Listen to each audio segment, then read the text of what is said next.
semuanya A. Ulama itu kalau mengatakan mati, artinya mati yaitu diserahkan jiwa raganya untuk seorang ulama. Dan mereka yakin dengan ulama. Sampai dikatakan baina yaday talib, ya, seorang santri di depan gurunya itu seperti mayyit baina yaday al-ghasil. Santri itu di depan gurunya itu seperti jenazah atau mayit di depan orang yang memandikan mayitnya, yang memandikannya. Sampai pernah melihat ada mayit dimandikan, request hati. Yang mayit dimandikan minta, Pak sebelah sini belum kena Pak. Ada jenazah yang seperti itu? Gak ada. Yang ada adalah jenazah ketika dimandikan diam. Kalau jenazahnya ngomong, yang mandikan kabur, lari yang mandikan. Jadi tidak ada cerita seperti itu. Ulamanya kena. Mau tahu ilmunya amal itu dari mana? Kalau ulamanya sudah di seperti itu kan. Ya. Dan hadirin jangan heran. Jangan heran. Ini sudah habaib kena, ulama kena, pesantren kena. Nanti selanjutnya masjid juga kena, ini juga kena. Sehingga nanti orang muslim lupa dengan yang namanya Islamnya. Dan bahkan luar biasanya lagi, suatu saat memang benar yang dikatakan oleh para ulama. Bahkan dalam suatu riwayat Asyratus Sa'ah tentang hari kiamat itu dikatakan, sampai di akhir zaman orang itu ketika ditanyakan atau melihat masjid saja, mereka akan mengatakan, Pak, ini anaknya ini ngomong, Pak, ini bangunan apa Pak? Ini Asyratus Sa'ah. Ini tanda-tanda yaumul qiyamah, hari kiamat. Mereka akan mengatakan, si anak akan bertanya kepada bapaknya, Pak, ini bangunan apa Pak? Kok ada gubahnya, kok ada begininya, begitunya. Bapaknya mengatakan, kalau nggak salah dulu ada agama nak yang di sini. Ada satu agama yang agamanya di sini, ibadahnya. Agama apa Pak? Kalau nggak salah Islam. Bapaknya saja nggak tahu. Dan ini mulai hadirin, sampean nggak usah khawatir, tapi yang dikhawatirkan itu anak-anak sampean. Kalau cuman ini orang-orang ini sekarang ditakut-takuti dengan pesantren. Saya sendiri Pak, kalau saya ada pesantren, saya pengen nyantri lagi. Saya mulai tahun 88 sudah jadi santri. Sebelumnya lahirnya sudah.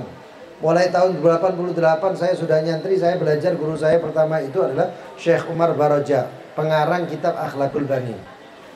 Sampai sekarang saya berharap saya menjadi santri.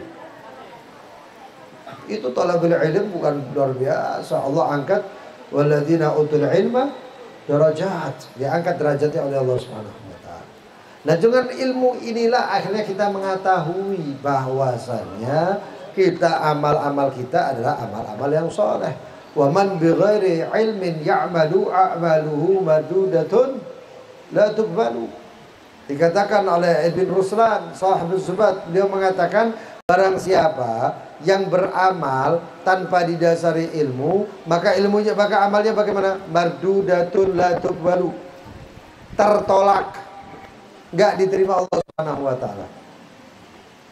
Makanya itu dalam surat itu dikatakan awaman kana ala bayyinatin. Bukankah tidaklah seseorang itu ala bayyinatin min rabbih, dari Allah Subhanahu wa taala. Bayyinah min rabbih apa? Ilmu. Kaman zuyyina lahu su'u amalihi fara'ahu hasanah. Atau seperti orang yang melihat amalannya itu dia beramal. Sekarang lihat Pak sampean, orang melakukan bisnis riba. Mereka mengatakan bahwasanya ini bukan riba, ini bisnis modern. Orang mau nikah, ta'aruf. Bahasanya kelihatannya ta'aruf. Ta'aruf memang disunahkan, dianjurkan, tapi bukan ta'aruf yang kayak sekarang. Dulu kalau orang mau menikah Pak, ya, melihat dulu fotonya. Kalau sekarang kan susah ya, foto itu subhanallah. Orang yang kulitnya kayak salak aja sudah kayak pir sekarang. Gara-gara foto, gara-gara kamera foto. Nah terus bagaimana? Melihat wajahnya, melihat tangannya, wajah tanda keindahannya. Sedangkan tangan adalah tanda bahwasanya dia mihna atau enggak, dia itu bekerja atau tidak. Itu terlihat semuanya. Ini sekarang enggak, Pak. Orang mau kawin, subhanallah, yang mau kawin itu digonceng di bar kemana-mana sekarang. Agak jauh sedikit nginep di hotel, Pak. Loh ini belum kawin sudah kayak gini. Ketika ditanya, apa yang kalian lakukan berdua? Saya sedang ta'arufan. Ini bukan ta'aruf. Wah, kelihatannya kan syariat, padahal bukan syariat ini. Cukup, gak cukup, banyak sekali. Orang namimah, orang namimah, adu domba, pecah belah. Seakan-akan mengatakan apa? Seakan-akan dia mengatakan kami persatuan, kami bersatu dan lain sebagainya. Padahal itu namimah. Apalagi sekarang sungguh luar biasa mengatasnamakan jerat-jerit, mengatasnamakan NKRI. Nah jadi sopo? Kata siapa? Ya. Dari dulu para ulama itu mereka itu menyatukan, benar-benar menyatukan. NU itu ada karena menyatukan. Ya, persatuannya benar-benar persatuan. Sekarang berubah, diombak kabeh seakan-akan baik padahal buruk. Dan banyak sekali, Pak. Hadirin. Akhirnya apa? Akhirnya orang-orang awam pun nggak paham apa-apa, ikut-ikutan. Ngomongi ulama, dikatakan luhumul ulama masmumah. Dikatakan bahwasanya dagingnya para ulama-ulama ya, itu beracun. Banyak, Pak, orang. Saya pernah lihat sendiri. Ada satu orang gara-gara ngomongi ngelek no ulama, menjelek-jelekkan ulama, sampai lisannya, ilatnya ini nggak bisa masuk, Pak. Jadi kayak kadal guys. Dan bukan hanya itu juga, sampai ada yang kena kanker mulut. Lu jelas, aluhumul ulama masmumah itu dari zaman dulu sudah jelas. Ulamanya di Allah, apalagi ulama-ulama sepuh. Kiai Anwar itu saya tahu sendiri, beliau itu masya Allah luar biasa, Pak. Saya tahu sendiri. Ya. Makanya itu subhanallah ya. Sekarang berubah semuanya. Yang disayangkan adalah nanti ya Allah, yang khawatir itu anak keturunan kita nanti kayak apa. Mudah-mudahan anak keturunan juga dijaga semuanya. Dijadikan anak keturunan soleh, solehah semuanya. Ya dijaga oleh Allah Subhanahu wa taala. Mudah-mudahan jadi anak-anak yang soleh, solehah yang jalurnya adalah jalurnya baginda Nabi Muhammad sallallahu alaihi wasallam. Hadirin, oleh karena itu yang kita harapkan itu adalah amal soleh. Kita duduk di sini ini beramal soleh. Kita tadi membaca surat Yasin. Kemudian juga zikir-zikir. Kemudian Maulid Nabi Muhammad SAW yang banyak fadilah daripada keutamaan Maulid Nabi Muhammad SAW. Oleh karena itu kita Ahlus Sunnah wal Jamaah itu apapun keadaannya baca Maulid. Tasyakuran baca Maulid, sampai hall seperti sekarang baca Maulid. Ya. Nanti itu semuanya kita rangkum, semua kita bawa, kita hadiahkan ke almarhum Haji Ali Hasan. Wah ini luar biasa, Pak. Kata Imam Al-Ghazali, kalau orang baca suatu amalan, ya, surat Yasin atau Fatihah dan lain sebagainya, lalu bacaan tersebut diumumkan, yaitu diumumkan, disetorkan secara umum. Ini dalam kata Imam Al-Ghazali dalam kitab Ihya. Itu seakan-akan seperti acara umum. Sampai yang tahu kalau misalnya pembagian yang terbatas. Jadi ada beras dibagi secara terbatas. Iku royokan apa enggak? Berebut. Seperti itulah kalau kita itu membacakan secara umum. Tapi ketika kita membaca khususun ila ruh, maka masing-masing semua punya jatah masing-masing. Dan apa yang kita baca itu seakan-akan maidah. Seakan-akan hidangan yang diturunkan langsung di depan orang yang kita bacakan untuknya. Makanya itu adanya acara seperti ini ya seperti itu. Tujuannya seperti itu. Ya. Dan juga dikatakan bahwasannya orang yang mendoakan orang tuanya atau almarhum orang tuanya yang sudah wafat, maka orang tersebut akan dicatat oleh Allah Subhanahu wa taala minal bar wa in lam yakunil barin.